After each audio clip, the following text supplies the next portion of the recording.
Oh iya. Oke, baik. Selamat malam sekali lagi Bapak, Ibu, teman-teman semuanya dari berbagai komunitas kategorial di KAJ. Malam hari ini kita akan mendengarkan pemaparan sekaligus juga simulasi bagaimana menjalankan dinamika sinode ini, khususnya bagi komunitas kita masing-masing. Maka untuk itu prosesnya, dinamikanya nanti akan dijelaskan oleh Romo Yus. Lalu nanti setelah pemaparan tentu ada waktu bagi kita untuk tanya jawab. Nanti saya akan membantu untuk proses tanya jawabnya sehingga masing-masing menjadi jelas, clear bagaimana kita menjalankan ini di komunitas kita masing-masing. Baik, kita mungkin mulai dengan doa dulu. Romo, bagaimana? Boleh, silakan. Oke, baik. Saya akan mulai dengan doa ya. Mina Bapa dan Putra dan Roh Kudus. Amin. Bapa yang penuh kasih, kami mengucap syukur buat kemurahan-Mu di dalam hidup kami. Kami percaya Tuhan bahwa kasih-Mu terus hadir bersama dengan kami. Roh-Mu terus bergerak di tengah-tengah kami sehingga kami boleh menjadi pekerja-pekerja, menjadi umat yang semakin berkenan di hadapan-Mu. Kami mengundang Roh-Mu sendiri Tuhan untuk hadir bersama dengan kami. Tuntunlah kami lewat pemaparan terkait dengan dinamika sinode. Biarlah kami boleh semakin memahami sehingga boleh menggerakkan ini di dalam komunitas kami masing-masing dan bersama-sama membangun gereja demi kemuliaan-Mu. Terima kasih Tuhan, demi Kristus, Tuhan dan Juru Selamat kami. Amin. Amin. Bapa dan Putra dan Roh Kudus. Amin. Silakan Romo Yus. Oke, baik Bapak Ibu, teman-teman yang terkasih, selamat berjumpa kembali. Entah kita momennya ganti-ganti ya ketemunya ya. Kadangkala Ardas, kadangkala sinode, kadangkala persekutuan doa, kadangkala apa lagi. Mudah-mudahan belum bosan dengan wajah saya. Saya ditunjuk oleh Keuskupan untuk menjadi istilahnya itu ini kata yang sama untuk seluruh keuskupan, namanya narahubung keuskupan untuk sinode para uskup sedunia. Tugasnya narahubung itu adalah melaksanakan sinode dan juga ya atas nama Bapak Uskup melaksanakan sinode itu dan menjadi penghubung antara Bapak Uskup dengan umatnya terkait sinode ini. Maka saya sedang menjalankan tugas yang itu. Kita sudah melakukan sosialisasi kepada para imam di seluruh Keuskupan Agung Jakarta. Jadi semua imam itu sudah berkumpul waktu hari Rabu tanggal berapa itu ya, Pastores itu sudah kita jelaskan di katedral. Lalu juga kita sudah menjelaskan kepada semua Dewan Paroki Harian Sekeuskupan Agung Jakarta, DPH. Nah, sekarang ini pasukan besar satu lagi di samping Dewan Paroki itu adalah para pengurus kategorial yang tergabung di tingkat keuskupan. Jadi yang kita kumpulkan ini bukan komunitas kategorial yang tingkat paroki, karena kalau tingkat paroki sebetulnya itu sudah di dalam nanti tugasnya para Dewan Paroki ya. Tapi kalau saat ini ada juga komunitas kategorial tingkat paroki yang ikut di sini, ya bagus juga untuk dengar-dengar langsung ya. Lalu nanti baru minggu depan itu kita akan mensosialisasikan kepada tidak besar tapi cukup penting juga, yaitu komunitas religius, Bruder, Suster, Frater. Nah, itu sehingga mudah-mudahan yang namanya sinode itu berjalan bersama, itu mudah-mudahan itu sungguh-sungguh terwujud. Aku minta izin share screen. Yang akan kita lakukan pada malam hari ini yaitu sorry ini salah file sebentar.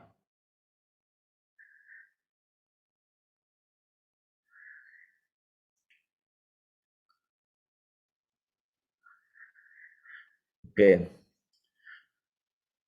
Yang akan kita lakukan pada sore hari ini itu adalah sosialisasi bahan konsolidasi tim, tapi juga simulasi. Karena tim itu sebenarnya terbagi menjadi di tingkat keuskupan ada 12 orang, kami ada tim sinode tingkat keuskupan, tapi sekarang sebetulnya kita sedang membentuk tim dalam artian Anda akan menjadi motor penggerak di kelompok-kelompok kategorial yang Anda layani, itu Anda adalah yang menjadi perpanjangan tangan Bapak Uskup dalam level yang lebih konkret, karena Anda yang akan banyak berjumpa dengan umat. Maka ini konsolidasi kita plus simulasi. Nah, kalau di paroki itu ada bidang teritorial dan kategorial, menggerakkan lingkungan-lingkungan komunitas kategorial untuk bersinode. Ya, itu di paroki. Lalu di sana punya koordinator bidang pelatihan pengembangan, itu bertugas memberikan pelatihan. Tapi sebetulnya nggak perlu latihan-latihan amat, karena bahan yang kita siapkan ini tidak terlalu sulit, tidak terlalu rumit. Karena apa? Kami berjuang mensederhanakan, menyajikan bahan yang siap saji, Nggak lagi kita itu harus cari-cari bahan, ini harus diapakan bahannya ya. Ini yang akan saya simulasikan pada malam hari ini, bahan yang siap saji. Sorry, ini masih slide yang kemarin buat paroki ya. Kita akan punya grup WA. Grup WA ini sementara ini waktunya sampai tanggal 15 Desember saja, sampai percakapan rohani selesai. Kecuali nanti kalau saya akan mengumumkan umurnya grup WA kita perpanjang karena mau ada gerakan lain terkait sinode. Tapi sementara ini yang kepikiran buat saya adalah biarkan sampai 15 Desember. Tujuannya grup ini adalah membagikan pengalaman sinode, saling bertukar informasi, mungkin kirim foto terkait pelaksanaan sinode, dan seterusnya. Nah, pendamping grup kalau yang di paroki itu Romo Justinus Kesaryanto, pastor paroki Harapan Indah. Itu Justinus yang lebih besar daripada saya karena dia kaisar. Kalau saya kan Samadi, direktur Samadi, itu kaisar ya. Dan bersama Ibu Francisca Helen. Nah, tapi yang di komunitas kategorial itu nanti yang menjadi pendamping grup ini adalah Rico Arifano yang tadi memoderatori kita bersama Felix ya, Felix Wira. Nah, mereka berdua yang akan menjadi pendamping, dan kalau ada pertanyaan apa-apa tentu Felix dan Rico akan membantu. Oke. Kita usahakan pertemuan kita sampai jam 21.00 ya. Kita akan usahakan itu, maka kita akan ikuti slide-slide ini, dan nanti ini akan kita share kepada Anda linknya kepada Anda akan kita share sehingga PowerPoint-nya bisa di-download ya, sehingga memang Anda langsung memiliki bahan ini. Sinode itu artinya berjalan bersama ya. Berasal dari bahasa Yunani, sin itu artinya bersama, odos itu artinya jalan. Jadi ini bahasa Yunani, jangan ke bahasa Inggris. Kalau bahasa Inggris itu nanti artinya jadi lain itu. Berdosa sambil jalan-jalan. Mungkin kalau dalam bahasa Inggris. Tapi ini bahasa Yunani, jalan bersama. Ya. Nah, gereja ingin mendengarkan suara umat Allah. Jadi intinya sinode itu bukan suatu gerakan top down atau from above, tapi gerakannya itu adalah gerakan bottom up. Kita ingin mendengarkan suara umat Allah, baik di komunitas-komunitas, lingkungan-lingkungan, paroki, seluruh umat, baik yang aktif maupun yang tidak aktif. Nah, tingkat keuskupan itu harus menyelesaikan tahap pertama. Sinode ini, jadi setiap Bapak Uskup di Indonesia dan di seluruh dunia punya tugas mengadakan sinode mulai tanggal 17 Oktober. Menurut surat edaran yang pertama, itu tingkat keuskupan selesainya tanggal 31 Maret. Menurut surat edaran yang pertama dari KWI. Tetapi nampaknya ada kemungkinan diundur. Monsinyur Anton sepertinya akan memundurkan sinode tingkat keuskupan, nanti mungkin selesainya di bulan Agustus. Tapi buat saya mundur oke lah, lebih rileks kita ya. Tetapi tetap kita akan menyelesaikan yang utama itu pada bulan Desember ini sesuai jadwal kita yang pertama. Intinya bulan Maret itu tiap keuskupan harus membuat kesimpulan untuk keuskupannya, catatan-catatan penting sebanyak 10 halaman. 10 halaman. Nah, itu tugas utama kita untuk menyusun itu. Tapi 10 halaman itu nggak mungkin bisa kalau tidak ada bahan dari Anda. Sebetulnya yang menggagas sinode ini kan jelas itu pasti Bapak Paus. Kalau Anda cermati karakteristik pelayanannya, kepemimpinannya Bapak Paus Fransiskus, itu sepertinya beliau itu kan punya prinsip tidak ada satupun orang boleh disingkirkan, ya. Semua itu dicintai oleh Tuhan dan semua itu harus didengarkan. Prinsip mercy, belas kasih, itu sangat kuat dalam kepemimpinan dan pelayanannya beliau. Dan beliau ingin merangkul semua pihak. Nah, kalau tiba-tiba pada tahun 2021 beliau itu memberikan ide sinode, pasti ada suatu tujuan besar yang mau dicapai, ya. Sinode memang bisa dilakukan yang kecil-kecil, yang pendek-pendek ya. Tapi ini sinode yang panjang 3 tahun. 2001, 2002, 2023. Itu sinode yang panjang dan besar dan ini melibatkan seluruh dunia. Jangan-jangan ini mirip-mirip kayak, entah bisa disebut apa enggak ya, mirip-mirip kayak konsili lah. Karena salah satu hasil konsili Vatikan kedua itu adalah sinode para uskup sedunia. Ya, itu salah satu hasil konsili Vatikan kedua. Paus, uskup, imam, semuanya termasuk umat Allah, semuanya saling mendengarkan satu sama lain dan mendengarkan Roh Kudus, Roh kebenaran. Kita bersama-sama dengan penuh keyakinan memasuki jalan sinodalitas. Ini ungkapan beliau.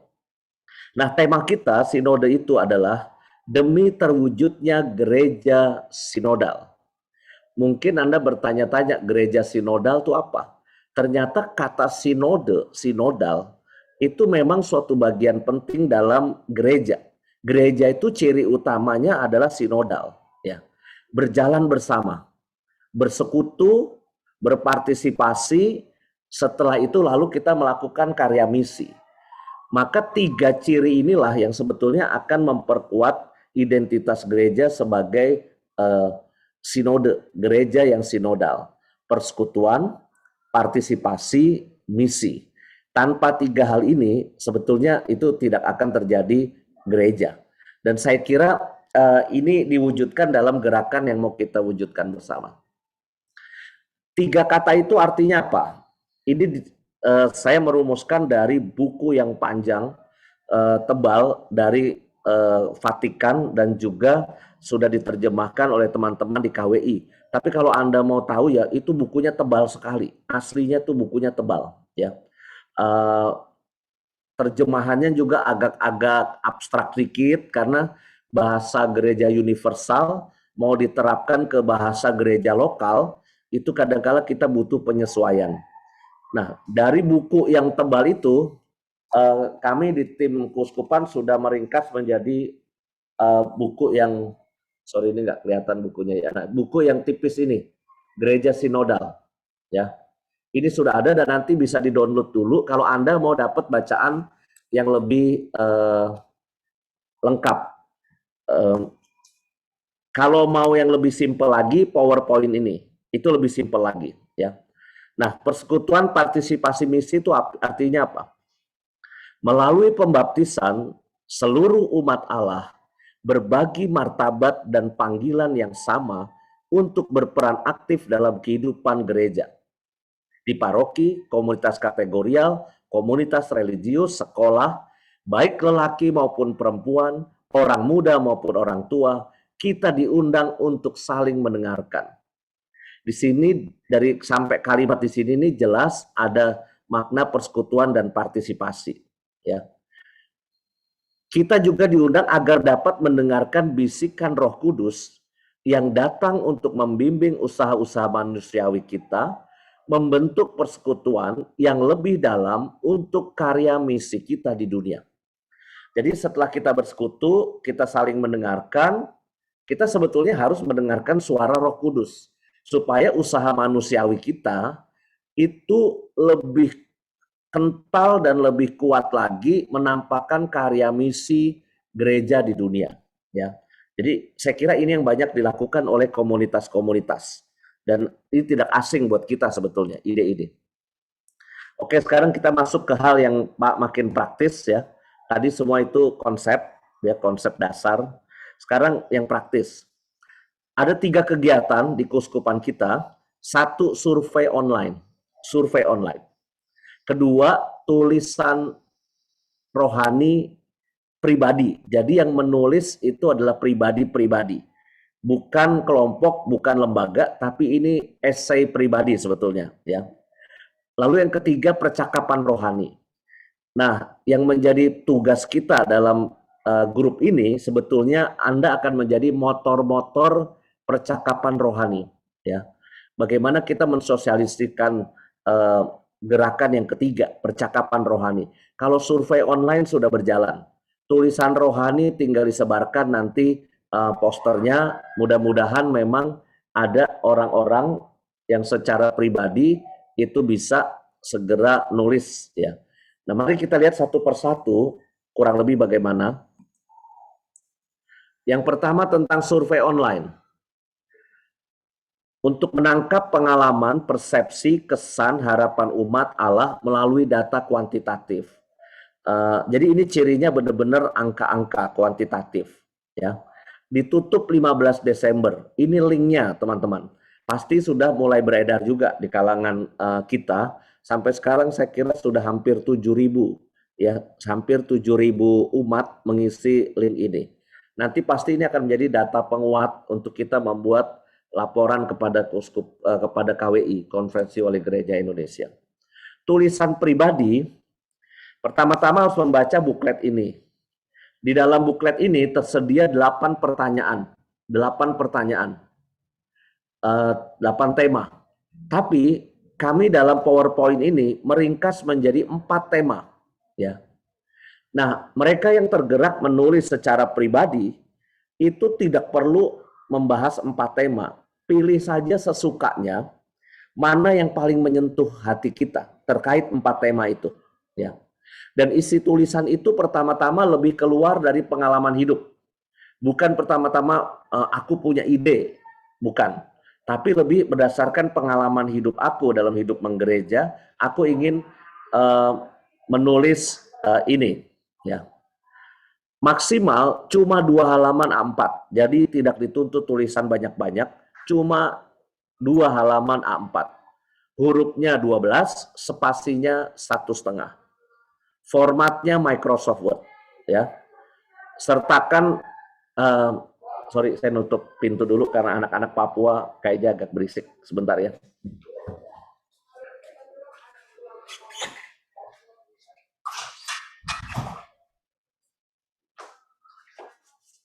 Ya, terima kasih. Karena mereka kalau sudah bersuara nyanyi keras suaranya. Nah, tulisan pribadi ini tolong dikirim ke email ini, ya. sinodekaj.2021@gmail.com. Mungkin nanti masa waktunya akan kita perpanjang, ya. Bukan cuma 15 Desember. Tergantung nanti saya pastikan dulu memang di Kuskupan ini gerakannya sampai tanggal berapa, tergantung arahannya Monsinyur Anton dari KWI. Nah, sekarang mengenai teknis pelaksanaan percakapan rohani. Bapak Ibu, ini bagian kita sekarang. Ini kita buat simple seperti pertemuan lingkungan sebetulnya. Atau kalau di karismatik kita terbiasa dengan komsel, ya, komsel. Umat berkumpul secara online dalam lingkungan, komunitas, atau unit karya, ya. Dan itu memang sekarang ini arahnya kan kita tulis secara online. Tapi jangan-jangan memang sudah ada komunitas-komunitas tertentu, atau kalau susteran frateran sih pasti bukan online, ya, pasti mereka tatap muka. Tetapi kalau memang mungkin untuk tatap muka itu pasti lebih efektif juga, dalam artian bisa ketemu wajah demi wajah, sharing gitu ya. Tetapi kalau tidak mungkin ya pasti ya online. Nah, dilaksanakan sebagai pertemuan Advent. Bapak Ibu, biasanya bahan Advent Keuskupan Agung Jakarta itu disiapkan oleh Komisi Kerasulan Keluarga. Tetapi tahun ini Komisi Kerasulan Keluarga membuat bahan tetapi bukan untuk konsumsi pertemuan komunitas atau lingkungan, bukan. Mereka cuma mengirimkan video untuk direnungkan di keluarga-keluarga. Jadi singkatnya, tidak ada pertemuan Advent dari bahan keuskupan. Yang kumpul umat di lingkungan atau komunitas nggak ada. Yang ada adalah video untuk direnungkan di dalam keluarga-keluarga. Itu sudah saya konfirmasi ke Romo Erwin. Sehingga sebetulnya ini menjadi peluang bagus buat sinode. Mari kita adakan pertemuan Advent menjelang Natal, tapi isinya adalah percakapan rohani sinode. Ya. Seorang fasilitator bertugas memimpin proses dan seorang notulis bertugas membuat catatan atau notulen. Maksimal catatannya itu 2 halaman, syukur 1 halaman notulennya. Jadi nggak usah panjang-panjang, nggak usah nyatet cerita yang dengan kalimat-kalimat yang panjang, tetapi justru poin-poinnya aja, poin-poinnya. Nah, kami menyediakan PowerPoint ini sehingga nanti tinggal siap pakai dipakai di pertemuan-pertemuan komunitas yang akan Anda pimpin, misalnya itu. Lalu kita akan bersimulasi sekarang urutannya ya, urutan-urutan tata ibadah percakapan rohani. Jadi yang diharapkan dari Vatikan itu sebetulnya suasana doa, suasana kayak orang sharing komsel gitulah sebetulnya ya. Pertemuan Advent lingkungan suasananya bisa seperti itu juga. Jadi memang ada urutan ibadahnya, ada lagu pembukaan, ada doa, terus ada baca kitab suci, ada sharingnya, terus ada lagu penutup dan seterusnya. Jadi urutannya kurang lebih kayak gitu. Nah, yang akan kita buat itu adalah urutannya ini. Dan ini sama semua. Lagu pembukaan. Nanti ada lagu pembukaan, yang kita pilihkan itu adalah lagu Ardas, tim songnya Ardas. Lagu Ardas KAJ yang baru itu ada 2. Yang pertama akan kita tampilkan sebagai lagu pembukaan. Yang kedua nanti sebagai lagu penutup, Marsnya. Nah, habis itu doa pembukaannya adalah doa Veni Creator Spiritus.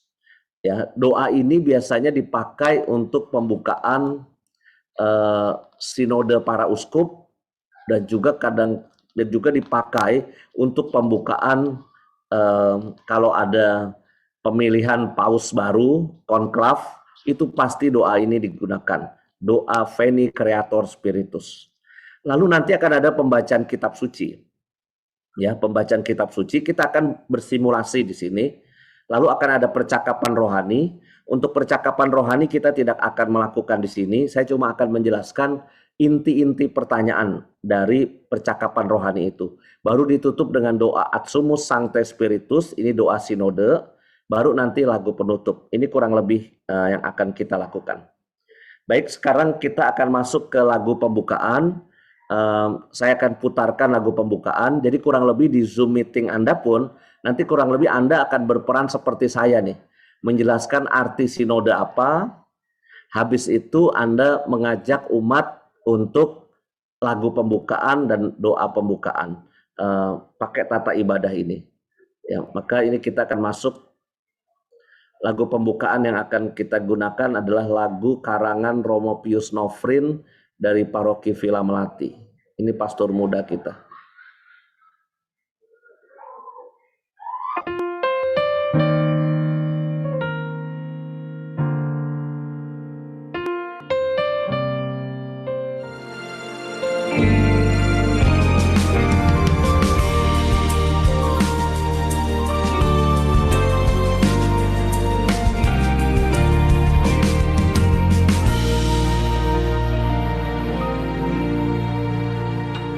Kita sebagai gereja, persekutuan umatnya, berjuang semakin mengasihi, peduli dan bersaksi. Diambil, diberkati, dipecah dan dibagi. Kita wartakan kasih Tuhan di setiap sendi kehidupan. Berdirilah teguh dan janganlah goyah. Ingatlah selalu dalam pekerjaan Tuhan Allah. Marilah bersatu, bergerak bersama demi tanah air Indonesia kita tercinta.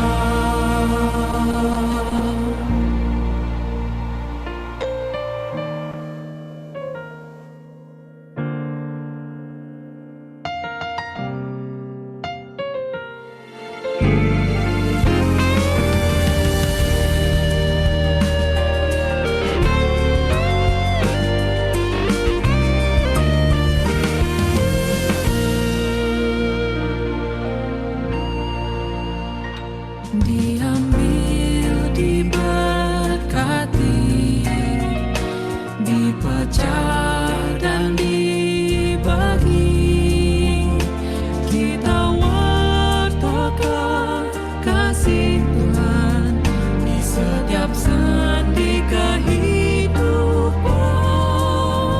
Berdirilah teguh dan janganlah goyah. Ingatlah selalu dalam pekerjaan Tuhan Allah. Marilah bersatu,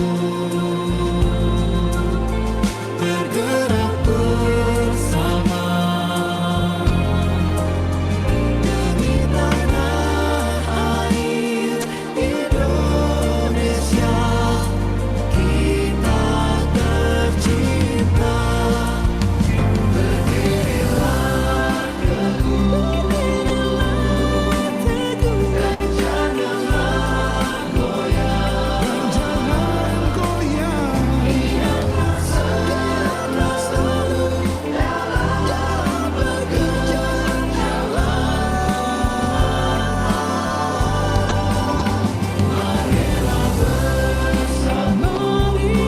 bersatu, bergerak bersama demi tanah air Indonesia kita tercinta.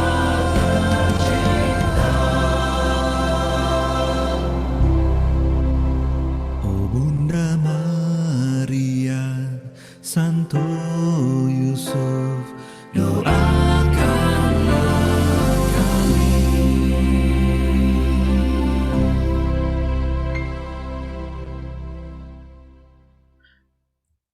Ya, setelah lagu pembukaan kita akan berdoa pembukaan yang akan dipimpin oleh Ibu Helen, Veni Creator Spiritus. Ibu Helen silahkan memimpin doa pembukaan.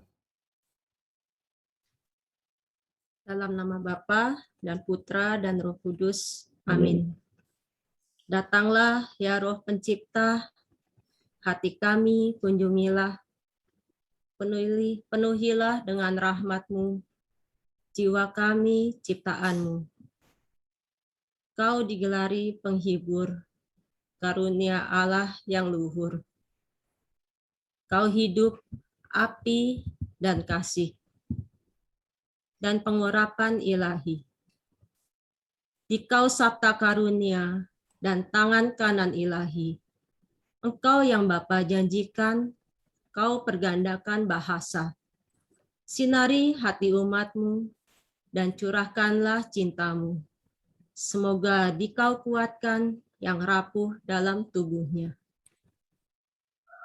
Halaulah musuh umat-Mu, berilah kami damai-Mu, agar dengan tuntunan-Mu kami hindarkan yang jahat. Buatlah kami mengenal serta mengimani terus Bapa dan Putra yang tunggal, dan Engkau Roh keduanya. Dipujilah Allah Bapa dan Putra yang sudah bangkit, serta Roh Kudus penghibur, kini dan sepanjang masa. Amin.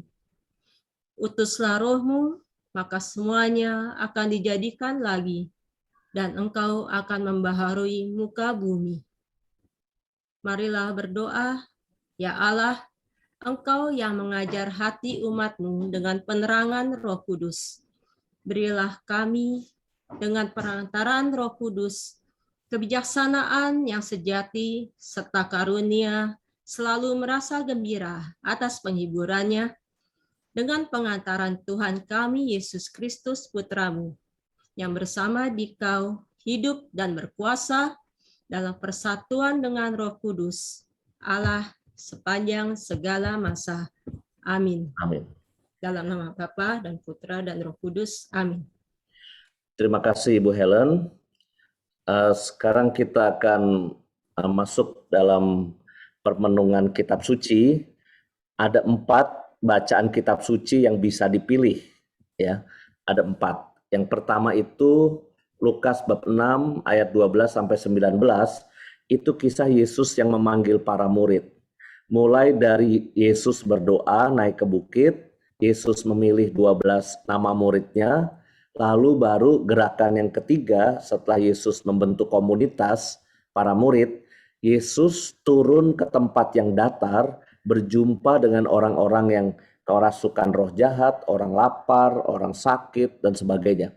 Jadi itu gerakan Tuhan Yesus, berdoa, berkomunitas, dan misi, karya kasih. Lalu bisa dibacakan juga dari Injil Yohanes bab 15, pokok anggur yang benar. Kalau kita terikat pada pokok anggur, lalu maka kita akan berbuah. Ya, ranting-ranting ini tidak bisa terpisah dari pokok anggur. Kisah para Rasul bab 2 itu juga terkenal terkait cara hidup jemaat perdana. Mereka berkumpul bersama, berdoa bersama, saling berbagi, meletakkan apa yang mereka punya di kaki para rasul, lalu tidak ada satu orang pun yang berkekurangan, lalu mereka melayani dengan gembira dan tulus hati.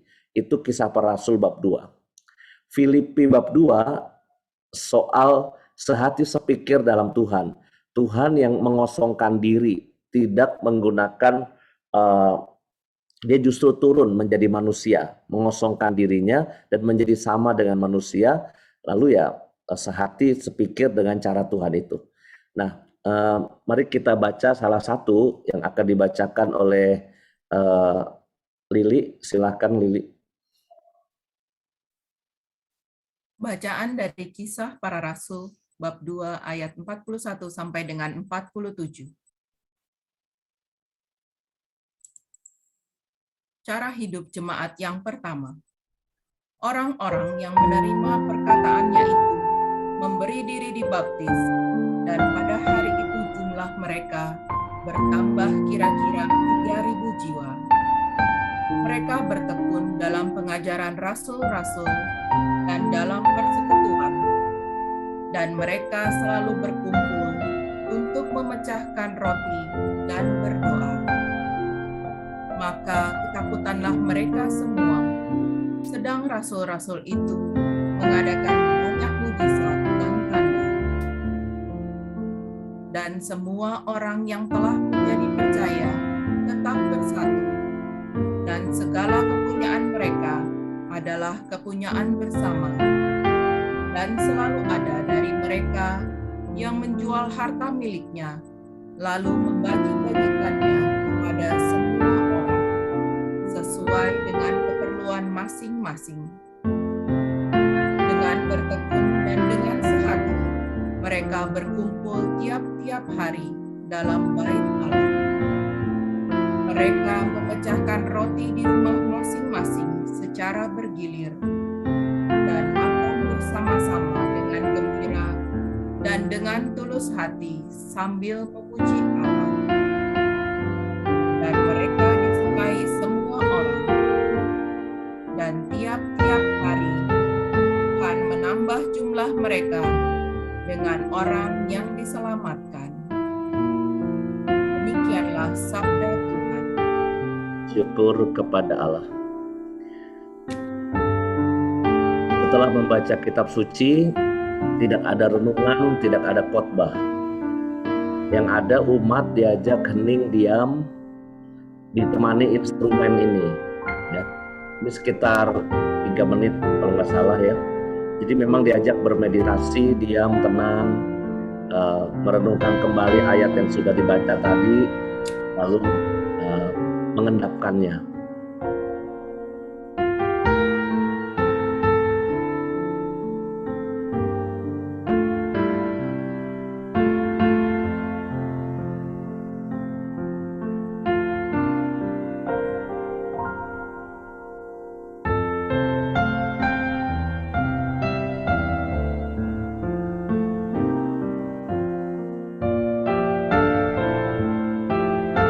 Bisa dilakukan sebelum bacaan kitab suci dibacakan. Bisa saja fasilitator memberikan inti pesan dari bacaan itu, cuma tidak bisa terlalu panjang. Misalnya kalimat pendek terkait bacaan yang tadi dibacakan, Kisah Rasul bab 2, bahwa kita diundang untuk bersekutu bersama, berkumpul, ya dengan segala kekurangan dan kelebihan kita berbagi, sehingga lalu ada orang yang kesusahan pun akan merasakan kegembiraan dan juga damai sejahtera di dalam persekutuan umat. Dan kita didorong untuk bergerak juga melakukan karya kasih itu kepada sesama. Baru setelah itu baca kitab suci, baru hening diam, itu bisa juga. Jadi tidak usah ada khotbah, tapi cuma diberikan inti dari pesan kitab suci itu. Oke, ini saya skip lagunya.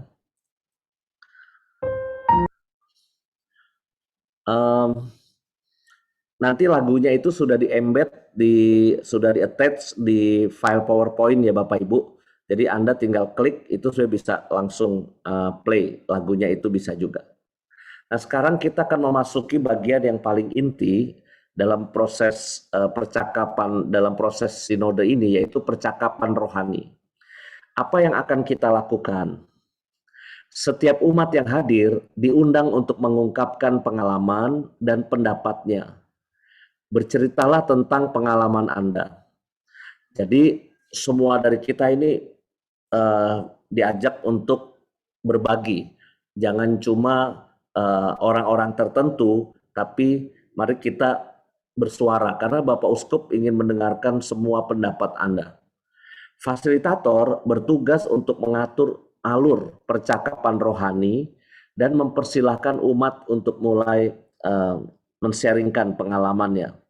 Tugasnya fasilitator itu.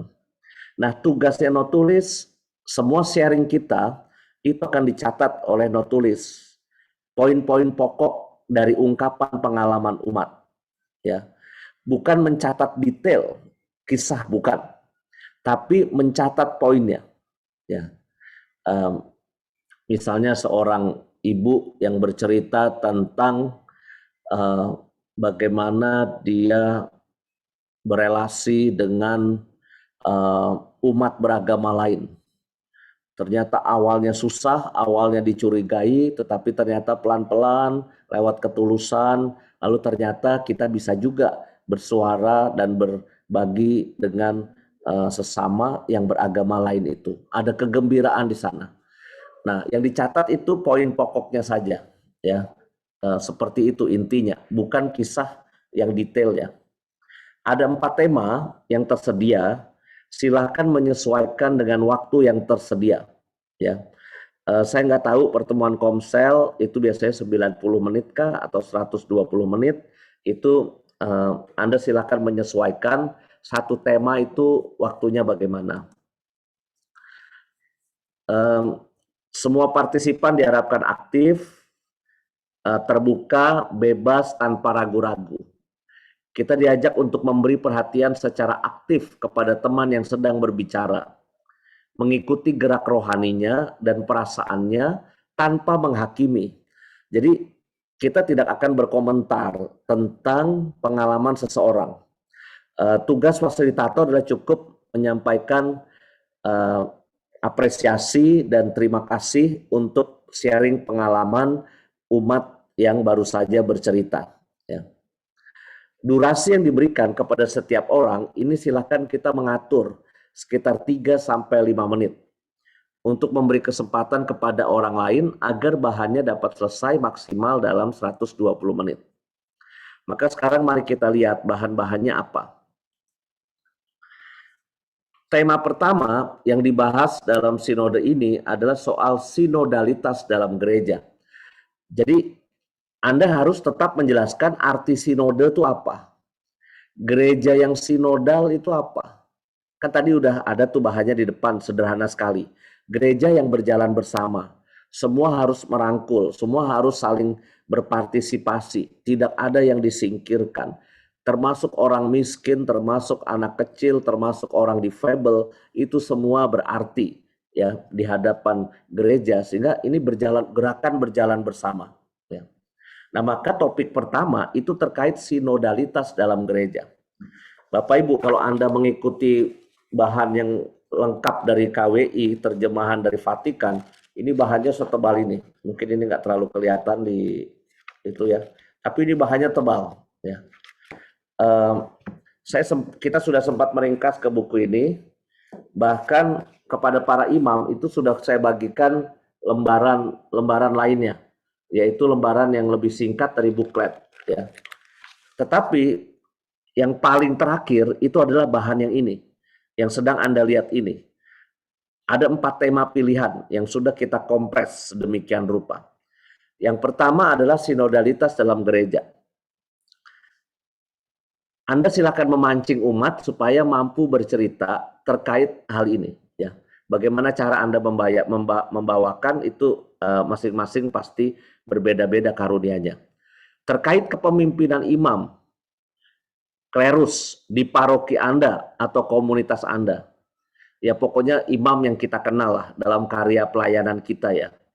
Apakah terjalin kerjasama yang baik ya, saling mendengarkan, saling menghargai pendapat yang setara antara imam dan umat. Atau sebaliknya kita itu masih pastor sentris. Pokoknya apa-apa tergantung Romo. Kalau Romo maunya itu, ya itu harus dilaksanakan. Klerikal, jadi pastor sentris. Imam dianggap lebih tinggi daripada umat biasa, umat Allah biasa. Ya. Jadi kita masih konsep kita itu apakah kita masih suasananya kayak gitu, entah di paroki Anda atau di komunitas Anda. Kita nggak bermaksud ngomongin imam tertentu ya. Jadi suasana aja yang Anda, berdasarkan pengalaman Anda mengalami apa. Jadi kalau misalnya komunitas PDKK yang tergabung dalam Sekinah atau BPK KAJ ya, itu jangan ngomongin Romo Kris Purba tentang hal ini, bukan ya. Karena kan Romo Kris Purba kan BPK KAJ. Jadi bukan ngomongin kepemimpinannya pertama-tama Romo Kris Purba, bukan. Atau di paroki, ini bebas. Jadi sebetulnya Anda ingin mengungkap apa terkait relasi Anda dengan para imam, ini lebih kental yang mana pengalamannya ya. Sangat pastor sentris kah atau sebenarnya sudah mulai ada hubungan yang ya kita sama-sama enak saling mendengarkan. Imam mau mendengarkan umatnya, lalu bisa ada keputusan yang diambil keputusan bersama. Apakah dalam kebijakan-kebijakan dan aktivitas pastoral kita juga memberi perhatian dan mendengarkan suara orang-orang yang mungkin tidak kita perhitungkan selama ini. Misalnya orang miskin, orang muda, umat berkebutuhan khusus, ya, difabel, kaum perempuan. Ini kaum perempuan ini dari Vatikan ya kalimatnya, karena mungkin buat gereja universal kaum perempuan itu kurang didengarkan suaranya. Tapi kalau kita di KAJ ini, menurut saya pribadi ya Bapak Ibu, suara perempuannya itu super sangat bukannya mendominasi ya, tetapi super sangat vokal juga. Dan itu menjadi penentu juga di paroki, penentu juga di komunitas-komunitas. Dan saya meyakini itu tuh, ya. Dan itu puji Tuhan, syukur gitu loh. Cuma kalau menurut gereja universal, perempuan itu masih marginal. Padahal kalau di Jakarta ini menurut aku enggak. Tapi kalau menurut di daerah-daerah mungkin masih marginal. Juga apakah kita mendengarkan suara single mom, keluarga-keluarga yang retak ya. Ini apakah kita memberi perhatian terhadap kebutuhan-kebutuhan mereka ya. Apakah komunitas atau paroki kita saat ini rukun, gembira, saling meneguhkan, atau sebaliknya ada konflik-konflik yang memisahkan satu dengan yang lain? Apa yang menyebab berantem di komunitas? Ada nggak? Pernah ada nggak? Penyebabnya apa? Lalu apakah ada yang tersingkir dan memisahkan diri karena konflik itu? Apakah kita sudah berusaha untuk mendamaikannya? Berhasil nggak usaha pendamaian kita? Nah, ini ada 3 titik, 3 poin ya dalam sinodalitas yang bisa menjadi bahan sharing di tengah umat. Apa yang kami sajikan di sini, itu kami sudah mencoba membuat sedemikian rupa pertanyaan ini menjadi mudah dimengerti. Kalau Anda baca aslinya pertanyaan di sini ya, ini abstrak dan susah untuk menjadi bahan sharing cerita di tengah umat. Tapi yang kami buat di sini itu mudah-mudahan menjadi pemancing buat umat itu untuk berpendapat ya. Memang ada 3 poin, tapi nanti caranya itu bebas. Umat bebas mau langsung tembak yang ke konflik boleh, mau soal kita tidak memberi perhatian kepada orang-orang difabel mungkin selama ini, kita hanya look up pada mereka-mereka yang kaya misalnya, kita tidak memberi perhatian dan mendengarkan suara orang-orang yang selama ini mungkin minder karena mereka miskin, lalu tidak berani berpendapat ya. Jadi bebas mau yang mana. Jadi nggak usah ada urutannya. Pokoknya poin pertama ini ya sekarang silahkan siapa yang mau bercerita terkait poin sinodalitas dalam gereja. Mau ke poin yang mana bebas. Cerita apapun bebas tanpa rasa takut. Pokoknya diungkapkan ceritanya, pengalamannya. Setelah kurang lebih cukup, bisa 30 menit atau 25 menit dirasa cukup bahan ini, lalu kita masuk ke pertanyaan yang kedua. Umat Katolik terlibat dan bersuara di tengah masyarakat. Ya. Sebagai umat Katolik, apakah kita terlibat dalam kehidupan di tengah masyarakat, bertetangga? Ya. Apakah bisa menceritakan kisah-kisah menarik atau ada kesulitan, kegembiraannya apa ketika kita bertetangga? Kalau Anda tidak terlibat, apakah ada alasan tertentu? Apakah karena kita minoritas? Ya pasti kalau di paroki-paroki tertentu yang memang harus bergaul dengan masyarakat dan tetangga yang plural, ini menjadi tantangan. Pasti berbeda dengan misalnya kalau Anda tinggal misalnya di Pantai Indah Kapuk, di Alam Sutra, di misalnya Permata Buana, di Bojong Indah, itu sebagian besar itu RT-nya aja mungkin Katolik di sana, ya. RT RW-nya Katolik. Jadi nggak begitu merasakan suatu ketegangan tertentu. Tapi jangan-jangan di kelompok-kelompok tertentu umat ya, itu memang ada tegangan-tegangan terkait keterlibatannya dalam hidup bertetangga. Ada kaitannya nggak dengan kita minoritas? Nah, yang berikut levelnya lebih luas soal terlibat dalam kehidupan berbangsa dan bernegara. Ya, menurut Anda, apakah gereja Katolik ya berani terlibat atau bersuara menyatakan sikap ya dalam kehidupan politik. Jadi kita ini punya suara nggak dalam kehidupan berbangsa dan bernegara? Dan lebih konkret lagi dalam kehidupan politik, kita ini bersuara nggak? Jangan-jangan kita nggak berani bersuara apa-apa. Seberapa banyak sih umat Katolik yang aktif di dalam politik? Terus kalau mereka aktif, kira-kira mereka menyuarakan nilai kasih dan kebenaran atau tetap hanya memperjuangkan kepentingan politik demi kekuasaan? Menurut pendapat Anda bagaimana? Ya, ini pasti mulai ada perbincangan terkait politik, ya, terkait politik berbangsa dan bernegara, ya. Bisa juga mungkin ada yang berjuang bukan lewat partai politik saja, tetapi mungkin masuk ke dalam LSM, gerakan-gerakan untuk memperjuangkan keadilan sosial. Bisa jadi ada juga umat Katolik yang bisa cerita tentang hal itu. Jadi digali pengalamannya. Ya. Ini soal nomor 2. Soal nomor 3. Menurut Anda, ini karya misi gereja, ya. Menurut Anda, sejauh mana umat Katolik sudah melakukan karya kasih kepada sesama yang miskin, berkebutuhan khusus, difabel, marginal, ya? Apakah bisa diceritakan bentuk-bentuk konkret? Apa sih yang pernah kita lakukan? Tantangannya apa ketika melakukan karya kasih itu? Apakah ada tantangan tersendiri? Susah atau gampang tuh ketika Anda mau melakukan karya misi itu?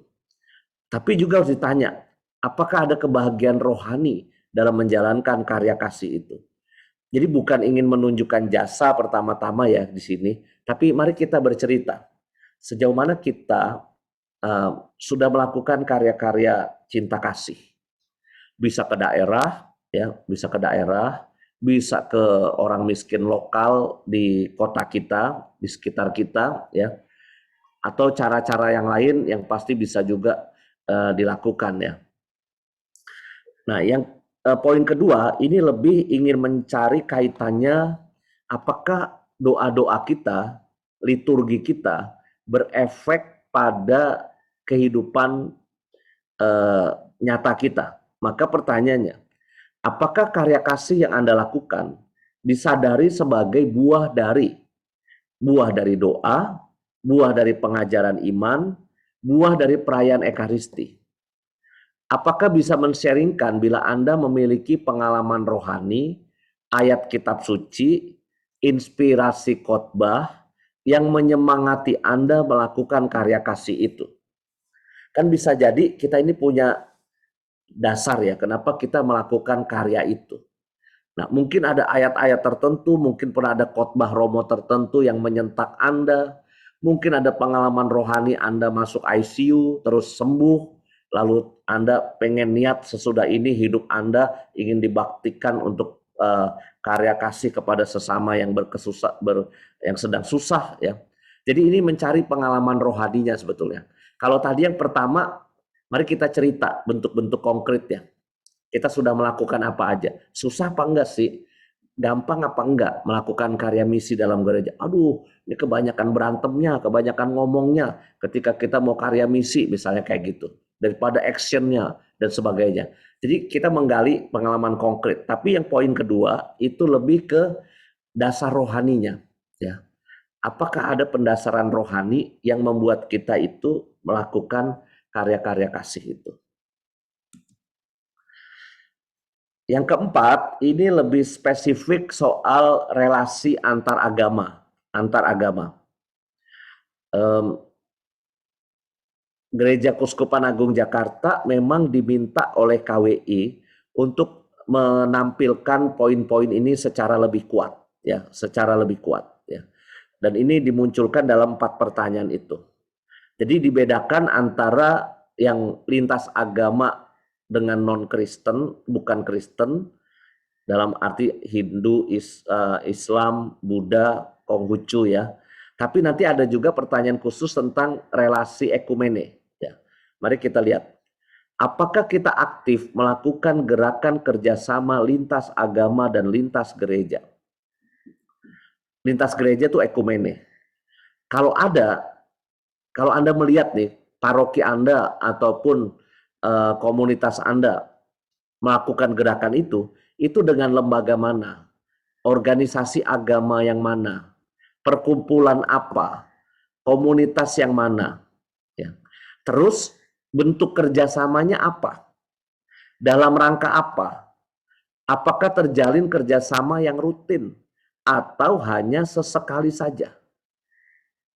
Apakah bisa menceritakan hal-hal baik, kebahagiaan, keberhasilan dalam karya bersama itu? Sebaliknya, apakah ada konflik atau kesulitan yang dialami dalam kerjasama tersebut? Nah, ini kan belum tentu semua orang yang hadir bisa menjawab, ya. Tetapi pasti diajak untuk menilai selama ini gereja kita, gereja Katolik, ini sudah kuat belum sih berelasi, bekerja sama dengan, ya kita lihat aja satu persatu. Dengan gereja Kristen Protestan bagaimana? Dengan agama Islam bagaimana? Dengan agama yang lain mungkin Buddha mungkin gerakan sosialnya lebih banyak, ya. Kalau kita mendengar gerakan-gerakan saudara-saudari kita yang Buddha di Jakarta ini kan sangat banyak. Hindu mungkin lebih senyap. Kita jarang bekerja sama. Konghucu sebagai lembaga mungkin juga tampil beberapa kali dalam kesempatan-kesempatan, ya. Tetapi sebetulnya yang lebih kuat pasti terkait Islam dan gereja Protestan, ya. Ini kalau kita lihat pola kerjasama kita di sana, apakah ada, ya, kesulitannya apa? Kalau nggak ada, apa sih yang membuat kita nggak bekerja sama dengan mereka? Nah, maka ini kurang lebih kita berdiskusi soal dialog lintas agama. Kita berani nggak sih berdialog, bertemu dengan orang yang agamanya beda, lalu kita melakukan karya kasih bersama. Dan apa yang menyatukan kita sebetulnya di situ. Nah, ini 4 tema yang sudah saya dan kami ringkas. Mudah-mudahan ini bisa menjadi inspirasi. Nah, sekarang kita punya waktu 20 menit untuk feedback atau tanya jawab sebelum nanti kita masuk ke doa penutup dan lagu penutup, ya. Ini bukan untuk sharing bahan 4 tema itu, bukan. Tapi mungkin ini bisa menjadi tanya jawab untuk proses sinode kita, ya. Ini kesempatan akan kita buka 20 menit, ya. Kalau sebenarnya intinya gini, apakah bahan-bahan yang kita siapkan ini kira-kira bisa memancing umat untuk saling bercerita, ya. Kita kadang-kadang tahu sendiri kan, umat kita itu kan dididik berabad-abad untuk pasif mendengarkan suara klerus. Paling senang, lebih senang mendengarkan orang lain berkhotbah, apalagi ada romo yang berkhotbah mengajar kita lebih baik diam gitu. Disuruh untuk bersuara, sharing, itu pasti tantangan tersendiri. Tapi kalau komunitas kategorial yang sudah akrab, sudah dekat, komsel yang sudah bagus, ya, itu lebih berani ngomong, ya. Demikian Riko, bahan dari saya. Sebelum nanti ditutup dengan doa penutup Ad Sumus Sancte Spiritus dan lagu Mars Ardas, mungkin Riko bisa memoderatori proses interaksi kita. Silakan, Bro.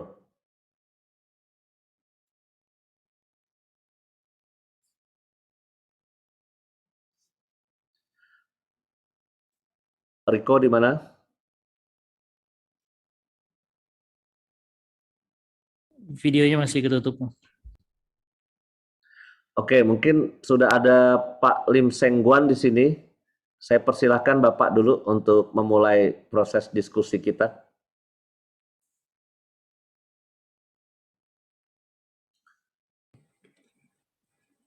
Terima kasih Romo Yus, selamat malam Romo dan teman-teman sekalian.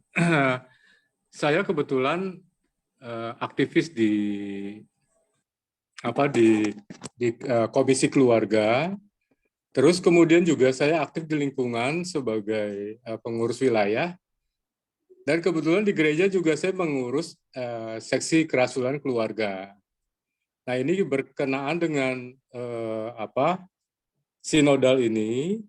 Kan biasanya kan tadi Romo Yus bilang bahwa setiap bulan Desember menyambut masa Advent biasanya dilakukan 4 kali pertemuan yang bahannya berasal dari KOMKK KAJ. Ya. Nah, kan kalau sekarang kan KOMKK tidak memberikan bahan yang begitu spesifik, Romo Yus ya. Terus saya lihat di sini kan ada 4 bacaan dan 4 tema. Ya. Biasanya kan kita lakukan ada 4 pertemuan, Romo Yus. Ya. Boleh nggak kalau kita nanti pelaksanaannya pada saat sosialisasi bulan keluarga masa Advent nanti, kita pakai satu tema ya berarti tetap 4 pertemuan tapi dengan menggunakan ini terus kemudian dicampur dengan bahan dari KOMKK. Gitu aja Romo Yus, terima kasih. Makasih Pak Lim Sengguan. Pertama, Komisi Kerasuan Keluarga itu memberikan bahan Advent yang spesifik sebetulnya Pak. Cuma metodenya yang dipakai itu adalah direnungkan di dalam keluarga-keluarga. Jadi videonya itu tidak memancing untuk disuruh kita melakukan pertemuan. Tapi tetap ada bahan bulan keluarganya dari KOMKK itu ada. Nah, Bapak Uskup yang kedua, Bapak Uskup bilang sama saya bahwa kalau silahkan digerakkan, Romo, cuma jangan sampai membebani umat. Karena sebetulnya kita sudah bersinode, kata Bapak Uskup, dengan kita menyusun Ardas kemarin tuh sebetulnya ya. Itu kan proses Ardas tuh sebelum pandemi sampai sekarang itu sedang disosialisasikan. Kita tuh sudah ada berjalan bersama dan beberapa hasil dari Ardas sebetulnya bisa dipakai untuk bahan sinode ini juga, kata Bapak Uskup. Maka kalau bisa jangan sampai membebani umat. Maka saya tidak merekomendasi terjadi 4 kali pertemuan. Ya. Mungkin maksimal 2 kali oke, Pak. Ketika misalnya pertemuan pertama oke deh kita membahas topik 1 dan topik 2. Selesai, 1 jam selesai. Gak usah capek-capek, 1 jam selesai istirahat, nanti minggu depan kita ketemu lagi. Tapi ini komitmen bersama dari komunitas atau dari lingkungan yang melakukan ya. Kalau dirasa 1 kali pertemuan itu bisa untuk membahas 4 tema itu, ya nggak apa-apa juga. Tapi saya sendiri tidak menjadikan 4 tema itu lalu 4 kali pertemuan. Itu nanti membebani umat, ya, membebani umat. Misalnya Romo Kristiono itu akan mengadakan pertemuan bersama waria. Apakah beliau akan 4 kali bertemu waria? Menurut saya enggak. Kalau dia kebanyakan ketemu waria, nanti dia bisa ikut-ikutan kayak waria gitu kan ya. Jadi 1 kali, 2 kali ya cukup gitu. Tapi yang penting kan belum tentu waria itu bisa menjawab seperti yang kalau para aktivis komunitas ngomong kan. Waria mungkin pengetahuannya tentang kehidupan menggereja, kehidupan berparoki, kehidupan itu juga pengalamannya mungkin sedikit. Tapi kan kita harus mendengarkan suara mereka sekecil apapun. Misalnya apakah gereja sudah melakukan karya kasih atau belum ya. Mereka bisa cerita tuh. Tapi apakah gereja itu klerikal, pastor sentris atau tidak, belum tentu mereka bisa jawab. Nah, maksud aku jangan dipaksakan pertemuan yang panjang, ya, relax, sedapatnya, ya, mengalir. Kalau memang gayeng ceritanya semangat gitu ya, wah iya nih Romo kita ini suka mau-maunya sendiri, ini nggak bisa dijak diskusi, Romo kita itu kayak otoriter. Wah ini harus diganti nih, kita harus kirim surat kaleng kepada Bapak Uskup supaya Romo kita diganti, misalnya gitu tuh. Seru nih, jadi suasana. Nah itu kalau mau panjang boleh, tapi maksud aku jangan membebani, kita membuat sistem yang lalu umat jadi tertekan dengan proses sinode ini. Mengalir aja. Kalau memang 1 kali pertemuan cukup dan dapatnya segitu, ya udah nggak apa-apa. Tapi kalau misalnya kita, kurang nih, udah stop dulu, kita udah malam. Udah lanjutin lagi minggu depan mau hari apa.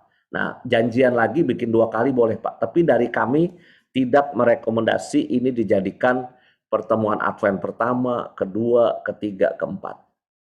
Gitu ya Pak ya. Lebih membebaskan dan meringankan lah. Ya. Baik Romo, terima kasih Mo. Ya, silakan Riko memancing raise hand yang lain. Ya, baik. Makasih Pak Lensengguan dan Romo jawabannya. Saya mau undang lagi, silahkan yang lain kalau masih ada pertanyaan atau ada yang butuh diklarifikasi, silahkan raise hand supaya bisa kita panggil dan bisa langsung mengungkapkan pertanyaannya. Silahkan.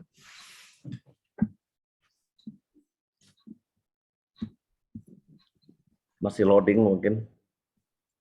Saya Romo. Ya, silakan Bu. Oke, Iya. silakan Bu. Saya dari Bekasi, Romo. Saya ingin menanyakan, itu tadi kan ada yang Romo sampaikan, ada keasikan tersendiri. Mungkin tidak Romo kalau kita hanya mengambil satu tema atau satu bacaan saja, tetapi betul-betul mendalam dan mereka bisa mengungkapkan dengan leluasa. Jadi tidak 4 seperti tadi yang dituntut tiap minggu satu, tapi bisa berjalan sampai 2 kali misalnya begitu Romo. Terima kasih. Ya. 4 bacaan kitab suci tadi sebetulnya bebas mau dipilih, tapi cuma satu aja Bu yang dipilih. Setiap kali pertemuan cuma satu yang dipilih. Satu saja, ya. Ya, kalau bacaan kitab sucinya. Tapi mengenai tema,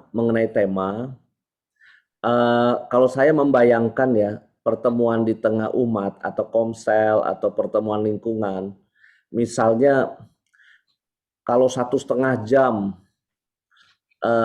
cuma satu topik, itu berarti tema bisa sangat mendalam sih bisa Bu.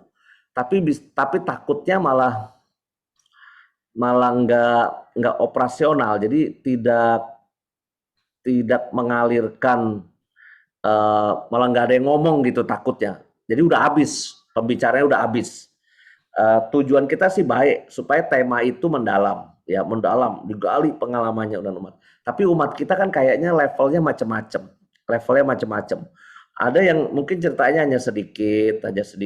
Ya udah, kalau udah nggak ada lagi yang cerita tema pertama, sekarang mari kita masuk ke tema kedua. Jadi kalau menurut aku mengalir ya Bu, mengalir. Jadi mulai dari tema pertama dulu ya. Masih ada lagi nggak? Kalau dia mau masih ngomong, biarin aja dia ngomong terus. Artinya gantian, jangan satu orang ngomong 1/2 jam sendiri ya Bu, mengungkapkan luka batinnya sama Romo, tentang Romo yang klerikal, Romo yang otoriter gitu, dia bisa 1/2 jam cerita luka batin ya. Jangan begitu, kita arahkan pokoknya kita gantian, semua orang harus mengungkapkan pendapatnya, karena itu yang dimauin oleh Bapak Paus itu adalah semua mendengarkan semua, saling mendengarkan. Nah, lalu kalau itu dirasa cukup, loncatlah ke pertanyaan berikut. Nah, pertanyaan-pertanyaan ini udah kami susun. 1, 2, 3, 4. Jadi jangan loncat ke 4 gitu. Oh, kita enakan ngomongin relasi dengan pesantren nih. Jangan gitu. Karena memang urutannya itu lebih ke kita membahas dulu sinodalitas. Gereja kita ini sudah sinodal belum sih? Udah saling memberi perhatian belum? Nah, baru yang kedua yaitu topik karya misi ya. Jadi udah ada urutannya. Jadi jangan memilih random, tapi urutan aja. Kalau memang di poin itu udah nggak ada yang cerita, loncat ke poin berikutnya, gitu. Siapa tahu di tema berikut itu lalu umat semangat nih cerita tentang nolong orang miskin, ya. Umat semangat nolong itu. Mereka cerita tentang itu. Jadi itu mungkin di tiap tema tingkat keramaian sharingnya berbeda-beda. Jadi tapi kitanya jangan memilih, urutan aja, diurut sinodalitas dulu, baru kedua, 3, 4. Gitu. Berarti 4 tema itu meski masuk ya Romo ya? Ya, maka mengalir nanti mau satu. 4 tema itu mesti masuk. Oh. Baik. Terima kasih Romo. Ya. Sudah jelas. Makasih Bu. Ya. Makasih Bu. Silahkan langsung berikutnya yang resen ada Pak Yosef nih. Silahkan Pak Yosef. Ya, terima kasih Romo Yus. Saya dari Pertuki Chapter Tangerang. Kemarin kita sudah coba melakukan sinode, tapi kita pilih yang topik pertama Romo, mengenai berjalan bersama, karena kita kan juga komunitas. Ya. Jadi fasilitator ini membawakan mengenai kisah para rasul dan juga memberikan semacam apa yang menarik bagi dia. Karena kalau kita cuma diam aja, itu kayaknya umat takutnya malah ngelantur. Jadi kami minta apa yang paling menarik. Setiap orang beda-beda. Misalkan berbuah banyak, kemudian disenangi banyak orang, sehingga dari situ memancing. Setelah itu semua terkumpul, baru kita bacakan pertanyaan-pertanyaan yang agak sensitif juga ya, di mana komunitas kita terjadi bagaimana dan sebagainya. Dan jadi mereka lebih semangat Romo. Nah, pertanyaan saya apakah bisa seperti itu? Kedua, kita juga ingin memberdayakan beberapa fasilitator. Jadi nanti kita buat 3 pertemuan. Jadi yang pertemuan kedua itu nanti dari wakil misalkan. Kemudian yang ketiga dari wakil kedua. Jadi mereka juga mencoba belajar menjadi fasilitator. Itu aja Romo. Sama mungkin lagu-lagunya kita belum punya. Yang tadi Romo tayangkan mungkin kita perlu. Terima kasih. Ya, oke. Kalau bahan utama dari Vatikan ya Pak, lalu yang diterjemahkan oleh KWI, tidak memberi fokus pada pendalaman Alkitabnya, pendalaman Alkitab. Memang diberi alternatif bacaan untuk pertemuan lingkungan atau percakapan sinode ya. Banyak, saya juga kadang-kala bingung ini apa hubungannya, kenapa ini yang dipilih ya. Lalu setelah baca-baca semua, kami memilih pada 4 bacaan itu. Kalau memang lingkungan atau komunitas Anda itu sangat rindu mengolah firman Tuhan ya, itu ya boleh saja. Tetapi maksud saya jangan mengambil waktu untuk sharing 4 soal itu terlalu banyak. Jadi maksudnya misalnya kita malah sharing iman terkait ayat itu malah 45 menit sendiri misalnya. Wah, sharing tentang kisah para rasul bab 2 yang dimana orang berkumpul memecah-mecah roti, saling melayani, membagi di depan kaki para rasul. Itu sih bagus ya, tetapi itu yang itu tidak dimaksudkan yang menjadi fokus dalam gerakan sinode. Gerakan sinode itu pengen mendengarkan pendapat umat tentang gereja. Ya, selama ini gereja kita ini situasinya bagaimana, lalu apa yang dialami oleh umat berpendapat apa, itu yang utama dari sinode ini. Bahwa untuk pemanasan ada sedikit renungan dari fasilitator terkait ayat itu. Yang menarik buat saya ayat ini adalah begini, gini, kita diajak begini. That's all gitu loh. Jangan sampai malah lalu panjang kita memancing umat sharing untuk ayat, tapi pas nanti kita minta sharing soal 4 soal itu, umatnya udah kecapean, udah bosen sharing gitu loh Pak. Jadi lebih baik, saya sih boleh fasilitator memberi renungan sedikit terkait ayat itu nggak apa-apa. Karena instrumen yang tadi saya kasih itu 5 menit. Satu hal yang kurindu itu durasi instrumennya 5 menit. Jadi kalau misalnya bacaan kitab suci yang dibaca itu 2 menit, lalu si fasilitator mau menjelaskan ayat-ayat sekitar 2 menit, 1 menitnya penutup instrumen, ya itu masih boleh-boleh aja gitu. Jadi maksud aku boleh, jadi bagus juga bagi saya, ada kemungkinan itu menjadi memperkaya proses sinode kita juga ya, pemahaman tentang ayat-ayat yang dipilih. Cuma yang fokusnya 4 pertanyaan, cuma wanti-wanti saya jangan sampai umatnya udah kehabisan energi untuk menjawab, membagikan pengalaman 4 tema itu. Ya. Terima kasih Pak. Tapi boleh tahu Pak, umatnya sharing nggak tentang tema pertama itu? Cukup Iya, ramai. masing orang ternyata tekanannya beda-beda. misalkan ada yang dia bersama-samanya berkumpul, ada juga ya. Memang akhirnya kita memilih satu topik Romo pada saat satu pertemuan. Jadi percakapan rohaninya mengenai berjalan bersama. Karena yang berkaitan dengan itu yang dirasa itu yang paling cocok adalah yang kisah para rasul itu. Berjalan bersama-sama pada waktu umat Allah pertama kali membagi-bagikan semua harta miliknya. Dan di situ menggugah mereka untuk, oh ternyata itulah sebetulnya komunitas yang diharapkan, yang sudah terjadi sekian ribu tahun yang lalu. Kenapa kok kita nih sekarang ini kondisinya bukan seperti itu, malah nggak lebih baik. Jadi itu menggugah kesan mereka ternyata harusnya seperti itu, sehingga disenangi banyak orang. Terus Tuhan menambahkan jumlahnya. Nah, itu kata-kata itu yang membuat akhirnya ya mungkin umat kita jadi, oh berarti kita di dalam komunitas harusnya ya menjadi komunitas yang bisa berbagi kebahagiaan kepada sesama, sehingga menarik umat-umat Allah yang lain. Oke, makasih Pak Yosef. Baik, makasih Pak Yosef. Lanjutnya langsung aja ke Pak Agus dari BPK PKK atau dari Kelapa Gading. Silakan, Pak. Saya dari BPK PKK nih. Romo, saya kan kebetulan mengkoordinasi para pewarta di BPK PKK ya. Jadi kita terpikir untuk sebelum penutupan tanggal berapa Romo? Desember ya, untuk 15 ya.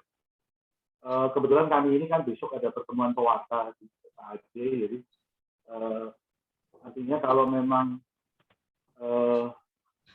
kita di pertemuan-pertemuan PG di seluruh PAJ ini sebelum tanggal 15 kita akan minta para pewarta untuk mendiskusikan mengenai sinode ini. Sinode ini ya kan ada tema-tema juga ada dibawakan, terus ada pertanyaan-pertanyaan itu nanti para tim PG tentunya umatnya diajukan pertanyaan, dan juga ada notulisnya, barangkali itu akan juga bisa dilakukan ya Romo, karena tujuan memanggil BPK atau Sekinah ini kan seperti itu barangkali Romo. Mohon pendapat Romo. Ya, maksudnya forum pewarta BPK ya? Maksudnya gini Romo, setiap PG itu setiap hari Senin sampai Jumat itu kan mengadakan persekutuan doa. Nah, mereka tentu mengundang para pewarta-pewarta. Kalau memang dimungkinkan, nanti kita akan juga menghimbau para pewarta untuk melakukan semacam sinode ini di dalam pewartaannya. Jadi kan temanya juga ada. Tempat itu ya dibawakan, lalu ada pertanyaan-pertanyaan itu dilontarkan. Jadi sekalian juga ini sinode di komunitas persekutuan doa Romo untuk umat yang ada. Kalau menurut hemat saya Pak, yang mungkin dilakukan ya,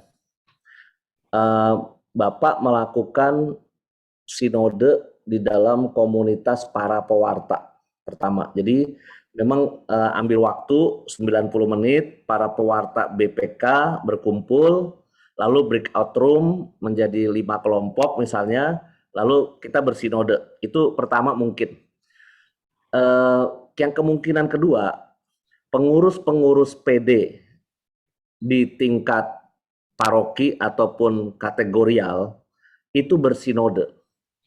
Jadi kita dorong kepada para pengurus ya, para pengurus PD dan para pengurus komunitas kategorial itu sambil rekoleksi, sambil berefleksi tentang pelayanan mereka di pengurus, mereka kita dorong melakukan sinode. Kalau kita mendorongnya dalam kesempatan para pewarta ini diundang ke PD dan bahan ini dipakai untuk pas PD, menurut saya agak sulit, karena kan tujuan utama pewarta ini diundang ke PD kan sebetulnya dikasih tema untuk mendalami tema itu dengan ayat-ayat kitab suci mengajar kepada umat. Jadi intensi PD itu kan umat praise and worship lalu mendengarkan pengajaran. Ya, PD kan suasananya begitu. Maka saya sih nggak merekomendasi itu waktunya PD digantikan dengan proses sinode, enggak. Yang bisa dilakukan adalah mari para pewarta BPK ambil waktu 90 menit. Dikumpulkan semua, diberi pengantar, breakout room. Di sana ada yang bertugas sebagai fasilitator, ada yang bertugas sebagai notulis. Ya, itu bisa. Yang kedua, kita mendorong, hai para pengurus PD dimanapun Anda berada. Ini ada bahan dari Bapak Paus. Ini tugasnya Bapak Uskup untuk mengadakan sinode di tingkat keuskupan. Mari kita kasih pendapat kita tentang gereja. Nah, para pengurus inilah kan pengurus kan mungkin ada 10, ada 12 orang, mungkin ada berapa orang. Lalu mereka bersinode di dalam rapat pengurus. Jadi forumnya itu adalah forum pertemuan para pengurus. Jadi jangan ambil forum PD. Kalau forum PD, misalnya saya diundang misalnya PD apa? PD Haleluya misalnya Sunter gitu misalnya ya. Tiba-tiba saya datang malah membawakan bahan sinode ya. Sekarang kita akan sharing Bapak Ibu. Bahan pertama ini adalah soal gereja sinodal. Mereka pasti nggak ngarep gitu bahwa saya datang, mereka ingin mendengarkan saya terkait pewartaan tema tertentu ya. Tapi bukan itu. Yang bisa saya suruh adalah, hai pengurus PD Haleluya, yuk ambil waktu 90 menit. Mulai ini kan masih ada waktu 1 bulan nih ya. Ambil waktu 90 menit, para pengurus kumpul bersinode. Itu buat saya sudah sangat lumayan loh Pak. Sudah sangat lumayan bagus. Pengurus-pengurus PD Sekuskupan Agung Jakarta bersinode lalu mengirimkan 1 halaman atau 2 halaman catatannya ya. Catatannya kepada Kuskupan. Nanti kan saya jadikan 1, lalu kan saya gabrukin ke Bapak Uskup. Bapak Uskup, nih umat kita sharingnya ini nih Bapak Uskup. Rinciannya macam-macam nih, komunitas-komunitas yang bersinode tuh ini, paroki-paroki yang bersinode ini. Bapak Uskup kan lihat-lihat, terus saya bilang nih 10 halaman ringkasannya ini Bapak Uskup boleh menambah, Bapak Uskup boleh meralat, Bapak Uskup boleh mengurangi, ini prerogatifnya Bapak Uskup. Jadi maksud aku sudah sangat lumayan ketika itu dilakukan oleh para pengurus PD, Pak. Saya rekomendasinya itu aja. Jadi jangan dimasukkan ke dalam bahan PD. Nggak masuk gitu. Ya, Romo. Baik, Romo. Ya, makasih. Baik, makasih Pak Agus. Masih ada 1 lagi ini yang mau bertanya, Ibu Yanti dari WKRI. Silahkan Bu Yanti. Ya, silahkan. Mungkin ada pertanyaan di chat juga, Riko, tolong perhatiin nanti diungkap ke saya ya. Iya. Ibu Yanti, silakan Bu Yanti. Selamat malam. Selamat malam, Romo Yus. Terima kasih untuk waktunya. Ini saya sebenarnya ingin menanyakan mengenai teknis pelaksanaannya.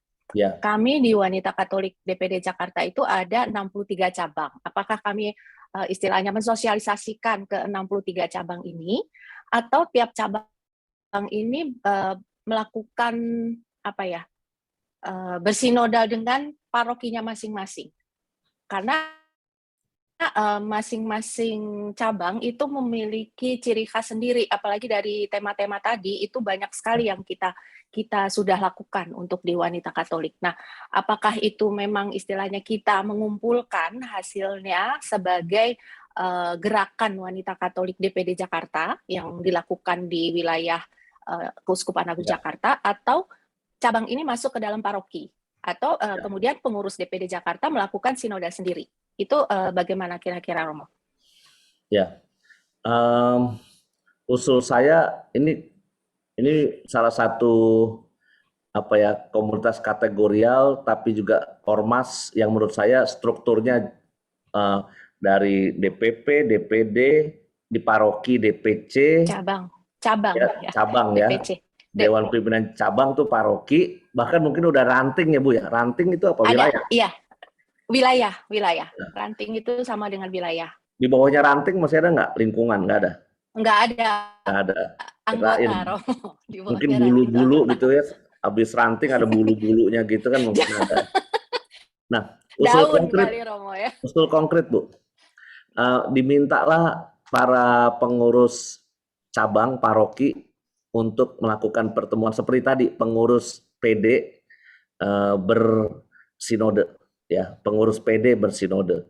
Nah, demikian juga pengurus cabang bersinode, pengurus cabang. Jadi yang kita dorong dari DPD itu adalah mari kita bersama-sama melakukan sinode dan dilakukan di tingkat cabang, ya, di tingkat cabang, ya.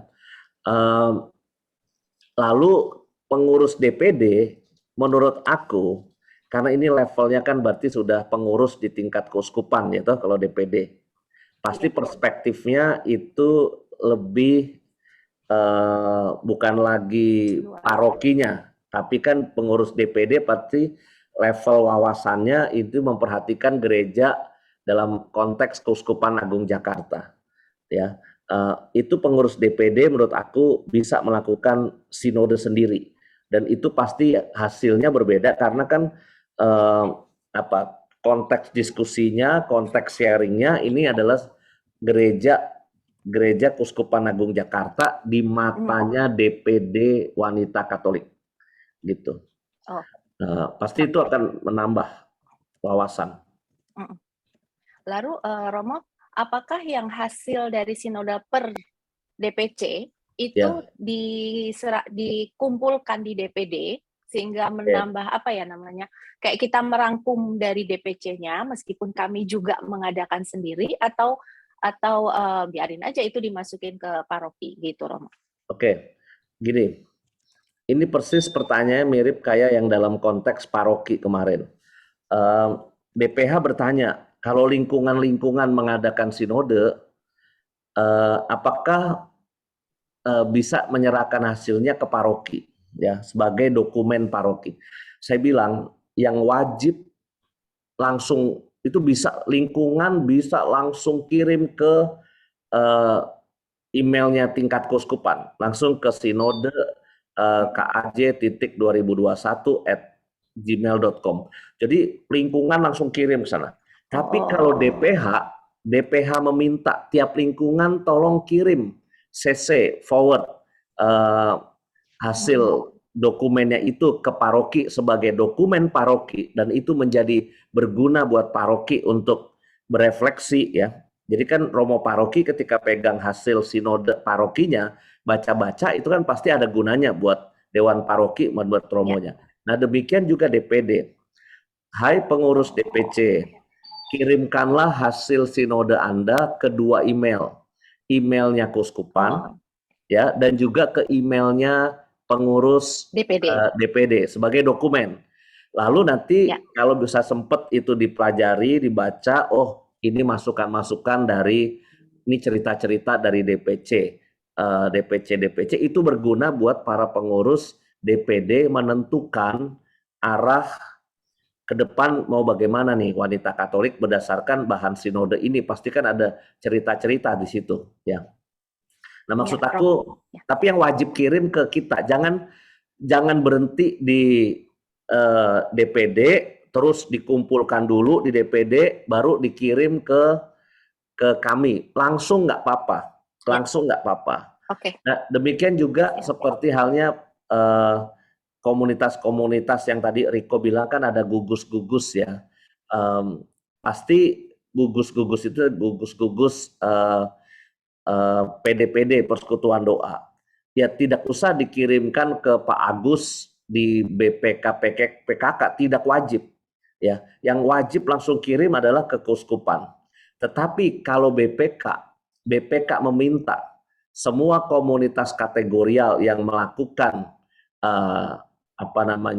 sinode mengirimkan hasilnya juga ke BPK, nah itu berguna dan bagus untuk BPK. Tapi sebagai hasil langsung kirim aja, langsung kirim. Nanti yang memilah-milah kami, karena dalam setiap notulen kiriman itu nanti harus ada datanya, yaitu nama.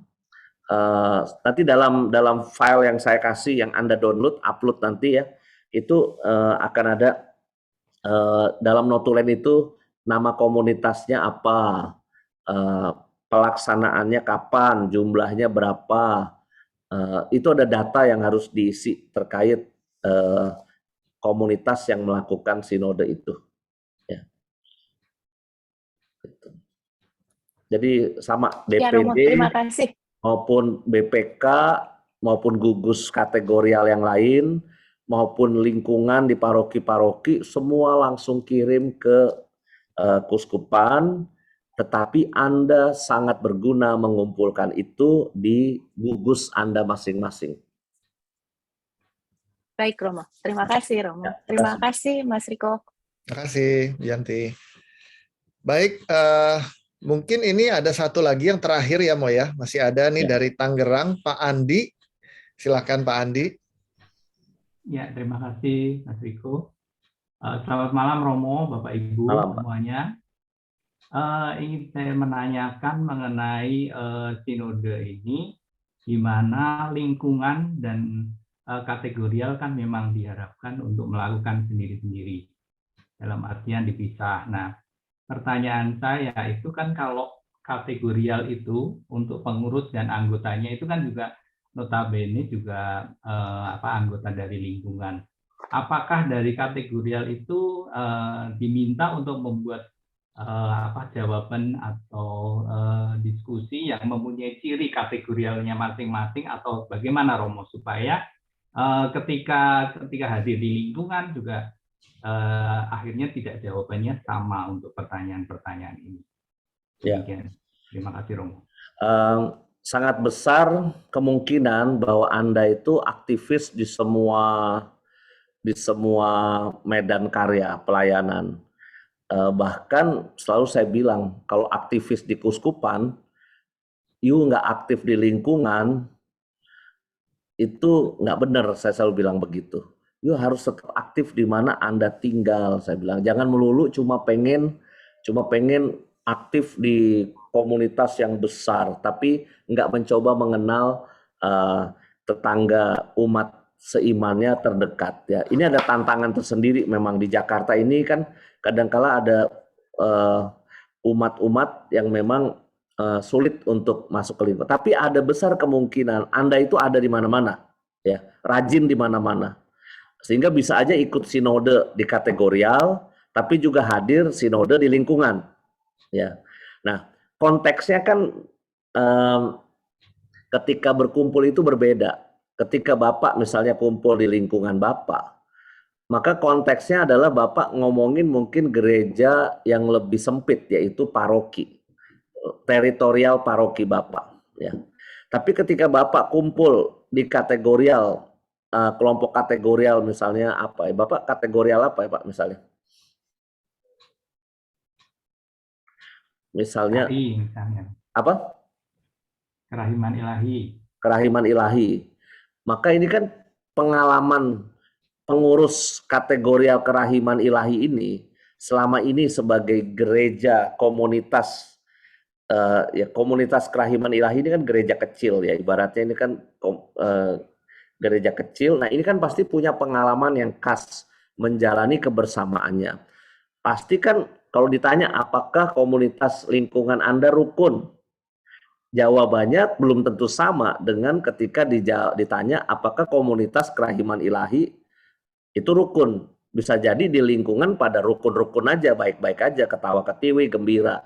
Tapi jangan-jangan di komunitas kerahiman ilahi situasinya berbeda. Nggak terlalu rukun misalnya. Nah itu aja udah beda tuh. Karena apa?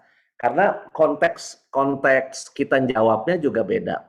Kalau memang skop pertanyaannya agak lebih terbuka, misalnya apakah gereja Katolik terlibat ya di dalam berbangsa dan bernegara, lalu juga apakah banyak orang-orang Katolik yang masuk dalam gerakan politik. Nah itu kan memang pertanyaannya lebih luas. Nah itu mungkin jawabannya sama Pak, yang dihasilkan sama. Tapi ada yang spesifik, karya-karya kasih yang dibuat lingkungan itu beda sama karya kasih yang dibuat kerahiman ilahi. Bapak ketika Bapak di komunitas kerahiman ilahi, ketika ditanya karya misinya apa? Sudah berbuat belum buat orang-orang yang marginal? Oh, keramaian ilahi itu bikinnya ini. Pasti jawabannya berbeda dengan yang lingkungan. Maksud aku, memang ada pertanyaan yang spesifik dijawab dalam konteks konteks komunitas yang berkumpul itu beda jawabannya. Ceritanya pasti beda. Tapi yang memang agak terbuka, lebih relasi hubungan dengan antar agama, dengan tetangga, di lingkungan bisa cerita, ya, di lingkungan bisa cerita. Tapi di kerahiman ilahi, apakah kita bisa cerita tentang hal itu? Ya, jadi berbeda-beda konteksnya.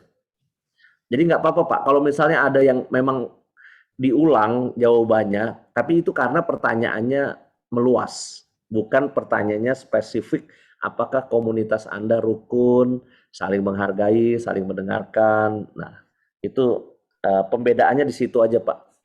Ya. Baik, terima kasih Romo, terima kasih Mas Riko. Terima kasih Pak Andi. Romo, ini masih ada satu ya, Mo ya? Masih ada satu pertanyaan lagi ya. Silakan Pak Hermanto Yaputra. Silakan Pak. Ya, selamat malam Romo dan teman-teman semua. Saya dengan Hermanto Yaputra. Saya mau tanya ke Romo nih. Romo, sebenarnya kita sebagai orang Katolik boleh berpolitik atau tidak ya Romo? Itu aja pertanyaannya. Makasih Romo. Sangat boleh Pak, sangat boleh. Berpolitik itu ada beberapa level ya. Satu, memperjuangkan kesejahteraan masyarakat, bonum comune. Itu politik dalam arti yang paling dasar. Itu semua orang Katolik wajib di situ. Nah, sekarang ada level politik yang lain, yaitu politik yang lebih praktis, lebih politik praktis. Para Romo mungkin tidak bisa masuk ke partai politik tertentu, para imam nggak bisa. Tapi apakah Bapak Wakil Ketua Dewan Paroki itu nggak bisa menjadi sekjen di partai tertentu, entah DPW, entah DPD, DPP, ya itu kan diizinkan. Dan sangat mungkin tiba-tiba orang Katolik itu ada di partai macam-macam. Setiap kali kita mau pilpres itu kan selalu mau pileg. Gereja-gereja itu romo-romo paroki kan suka didatangi dengan awam-awam yang aktif di partai tertentu. Dari Gerindra datang, dari PDIP datang, dari Golkar datang, dari PSI datang gitu ya. Itu orang Katolik tuh. Cuma kan paroki nggak boleh menunjukkan keberpihakannya. Bahwa paroki kita, Romo mencanangkan, paroki kita mendukung partai ini. Nah itu nggak boleh. Ya. Tapi bahwa gereja boleh berpolitik, itu kan gereja dalam arti Bapak sebagai awam, Bapak sebagai umat, ya itu juga anggota gereja. Dan masuk ke sana pasti punya intensi tertentu juga, punya arah tertentu juga untuk terlibat dalam bangsa dan bernegara. Jadi jawabannya sangat boleh, Pak. Sangat boleh. Iya, terima kasih Romo. Karena begini, saya berpikir kan kalau berpolitik itu kan erat kaitannya dengan masalah uang. Ya. Kadang-kadang kan uang ini sebenarnya yang membuat idealisme seseorang, termasuk juga ketahanan imannya itu menjadi bergeser gitu, Romo. Itu yang menjadi pertimbangan saya, Romo. Bagaimana menurut Romo? Ya, itu soal politik kekuasaan, pasti ujungnya politik kaitannya kekuasaan dan uang. Tapi ketika kita mau menjalankan politik yang murni, ya sebenarnya kita masuk ke dalam partai, ingin mengubah, ingin bersuara juga untuk memperjuangkan nilai-nilai kemanusiaan tertentu. Nah, Bapak Ibu, ini salah satu contoh yang Bapak Hermanto ungkap ini kan kayak proses bersinode, ya. Jadi Pak Hermanto mungkin punya pendapat, menurut saya orang Katolik jangan berpolitik, karena politik itu jahat, itu bisa orang kejeblos di uang dan sebagainya dan seterusnya. Ini menurut perspektif Pak Hermanto. Nanti mungkin ada umat lain yang mengatakan, tapi jangan didebat, jangan diadu ya. Maksud aku gini, dalam proses sinode ya, pertemuan percakapan rohani itu nggak ada salah benar. Ya Pak Hermanto memang punya pendapat begitu, ya itu bagian dari keyakinan moral, keyakinan iman mungkin dari Pak Hermanto. Bahwa nanti ada bapak lain berpendapat berbeda, bahwa harus saya masuk, karena kalau saya nggak masuk, kapan saya menunjukkan prinsip-prinsip kebenaran kasih, dan ini dalam yang gereja perlu suarakan. Mungkin ada bapak akan ngomong begitu juga, tapi lalu ya udah saling menerima, karena kan tujuan sinode kan saling mendengarkan, dan dari situ kan semua mendengarkan Roh Kudus. Ini berarti sebenarnya Roh Kudus menuntun kita kemana nih? Kita ikutin dia, mendengarkan semua. Ya. Jadi tolong fasilitator nanti kalau ada pendapat pengalaman berbeda pun, itu ya cukup mengucapkan terima kasih untuk sharing pengalamannya. Itu bagian dari pengalaman iman, pengalaman sosialnya Bapak, pasti itu akan berguna juga untuk refleksi kita. Sampai ke titik itu aja, tanpa menghakimi, menilai baik atau salahnya, benar atau salahnya pendapat itu. Jadi yang Bapak Hermanto ungkap ini menurut aku bisa menjadi salah satu contoh kemungkinan terjadi begitu di komunitas kita ketika kita besok bersinode. Itu. Ya, terima kasih Romo atas jawabannya. Terima kasih Pak Hermanto ya Putra.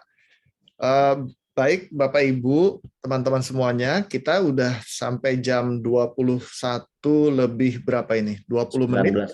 19 ya. Romo Yus mau gimana Romo? Kita mau ada kesimpulan dari Romo atau gimana? Ya, setelah ini Riko silakan menutup dengan doa ad sumus ya. Tetapi saya akan mengulang beberapa hal yang prinsip aja. Pertama-tama tentu saya berterima kasih atas kesediaan Bapak Ibu untuk menjadi motor penggerak sinode ini. Ya, semua bahan ini itu nanti bisa di download dengan link yang akan kita kasih di dalam grup WA ya. Untuk Bapak Ibu yang belum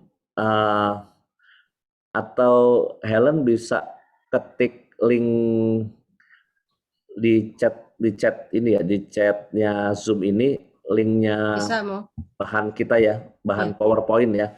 Jadi bahannya booklet sama bahannya PowerPoint ini itu bisa di download di link itu. Nanti akan di grup WA akan diberikan, tapi di sini takutnya kan ada yang belum masuk ke grup WA. Jadi bisa di copy juga linknya. Nah, yang dipakai di pertemuan umat itu yang PowerPoint, karena dalam PowerPoint itu sudah kita embed, sudah kita attach lagu-lagu dan instrumennya, ya, lagu-lagu dan instrumennya. Kalau PDF-nya itu nggak bisa menampilkan lagu, tapi kalau PPT-nya itu bisa, ya. Maka nanti silakan menggunakan itu. Lalu yang kedua, jangan sampai gerakan sinode ini membebani umat. Rileks saja, urut bahan, dan jangan dipaksa umat. Pokoknya sedapatnya umat bisa sharing ya, mengalir saja. Ya, kalau memang nggak cukup satu pertemuan, sangat terbuka kemungkinan untuk mengadakan 2 pertemuan. Ya. Tapi tolong ringkasannya tidak lebih dari 2 halaman, ya. Ringkasannya yang benar-benar ringkas saja, sehingga nanti bisa kita segera menarik beberapa poin utama. Nah, kita punya waktu cukup, yaitu sekitar 1 bulan. Saya menulis angka 15 Desember, itu harapannya supaya kita setelah itu ya mempersiapkan Natalan kita. Tapi 15 Desember ke bawah itu kita beradvent dengan bahan sinode. Itu kita punya waktu yang cukup. Kalau 1 kali pertemuan dicuri waktunya untuk bersinode, pasti mungkin lah untuk 1 bulan, masa kita nyari waktu 90 menit aja untuk pertemuan. Mudah-mudahan bisa. Dan saya minta tolong gugus-gugus utama mendorong ranting-rantingnya untuk bersinode. Seperti contoh tadi WKRI, seperti contoh mungkin BPK, ya, pasti punya pengurus-pengurus PD dan seterusnya. Seperti itu, sebetulnya bahannya sangat gampang ya. PPT ini intinya kan di 4 pertanyaan itu, ya. Dan bagaimana menggali pengalaman umat. Sisa-sisanya kan tinggal doa, baca lagu, tinggal klik. Tinggal mendorong umat, menggairahkan umat bisa ngomong di 4 tema itu. Dan itu sudah benar-benar kami mencoba membuat pertanyaan yang kira-kira umat itu bisa cerita. Karena kalau ngikutin bahan aslinya itu susah untuk cerita. Tapi mudah-mudahan dengan 4 tema ini Anda bisa menggunakannya untuk mendorong umat cerita. Itu kesimpulan dari saya. Jangan lupa bagikan share, bagikan link ini juga survei online ya. Terima kasih yang sudah mengisi. Kalau ada yang mau menulis secara pribadi langsung pun itu kan nanti akan saya bundle, saya kumpulkan sebagai kumpulan esai sinode. Yang nanti esai terbaik akan mendapat kenangan-kenangan istimewa dari Bapak Kardinal yang akan ditandatangani beliau. Saya sendiri belum kepikiran apa nanti yang istimewa dari beliau, tapi itu akan diberi kenangan itu. Esai pribadi, ya tulisan pribadi terkait sinode itu juga dinanti. Demikian Bapak Ibu, terima kasih ya untuk kerelaan waktunya. Kita akan menutup pertemuan ini dengan doa Ad Sumus Sancte Spiritus, doa yang biasanya memang digunakan dalam pertemuan-pertemuan istimewa gereja. Ini terakhir mungkin ya Konsili Vatikan kedua yang menggunakan ini juga. Ya, maka ini doa yang sangat jarang didoakan dalam pertemuan umat biasa. Ini hanya dalam pertemuan-pertemuan sinode yang besar. Mari kita persiapkan diri untuk doa penutup dan nanti habis itu lagu penutup. Setelah lagu penutup, aku tutup berkat ya, Riko. Baik Bapak Ibu teman-teman, mari kita berdoa. Demi nama Bapa dan Putra dan Roh Kudus, amin. Kami berdiri di hadapan-Mu ya Roh Kudus, pada saat kami berkumpul di dalam nama-Mu. Bersama-Mu sendiri yang membimbing kami, membuat diri-Mu nyaman berdiam di hati kami. Ajarilah kami jalan yang harus kami tempuh dan bagaimana kami harus mengikuti jalan itu. Kami lemah dan berdosa, jangan biarkan kami mendukung kekacauan. Jangan biarkan kebodohan menuntun kami ke jalan yang salah. Jangan pula keberpihakan mempengaruhi tindakan-tindakan kami. Kiranya kami menemukan di dalam Engkau kesatuan kami, agar kami boleh berjalan bersama menuju kehidupan abadi dan tidak menyimpang dari jalan kebenaran dan apa yang benar. Semua ini kami mohon kepadamu yang berkarya di setiap tempat dan waktu dalam persekutuan dengan Bapa dan Putra untuk selama-lamanya. Amin. Bapa kami yang ada di surga, dimuliakanlah nama-Mu, datanglah kerajaan-Mu, jadilah kehendak-Mu di atas bumi seperti di dalam surga. Berilah kami rejeki pada hari ini dan ampunilah kesalahan kami, seperti kami pun mengampuni yang bersalah kepada kami. Janganlah masukkan kami ke dalam pencobaan, tapi bebaskanlah kami dari yang jahat. Amin. Salam Maria, penuh rahmat, Tuhan sertamu. Terpujilah engkau di antara wanita, dan terpujilah buah tubuhmu, Yesus. Santa Maria, Bunda Allah, doakanlah kami yang berdosa ini, sekarang dan waktu kami mati. Amin. Kemuliaan kepada Bapa dan Putra dan Roh Kudus, seperti pada permulaan, sekarang, selalu, dan sepanjang segala abad. Amin.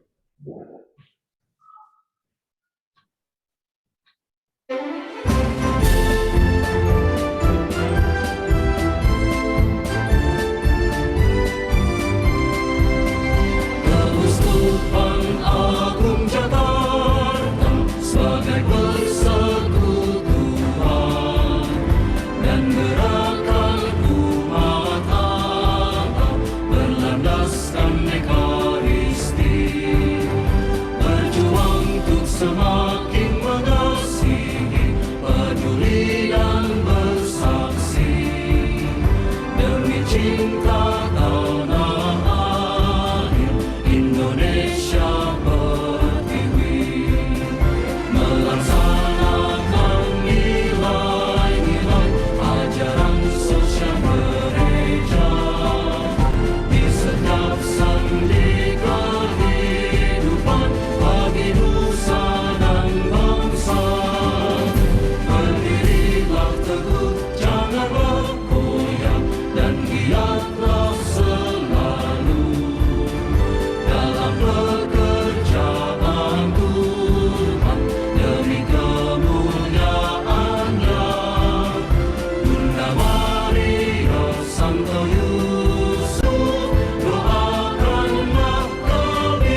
Mari kita mohon berkat Tuhan. Tuhan bersamamu dan bersama rohmu. Bapa yang baik, berkatilah hamba-hambamu, umatmu yang begitu tekun dalam karya pelayanan di komunitas manapun mereka sekarang ini melayani Engkau dan melayani gereja. Berkatilah keluarga mereka, berkatilah hidup pribadi mereka dengan rahmat kesehatan, damai sejahtera, dan juga selalu semangat memuliakan Engkau. Tuhan memberkati saudara sekalian di dalam nama Bapa dan Putra dan Roh Kudus. Amin. Bapak Ibu Romo, terima kasih banyak.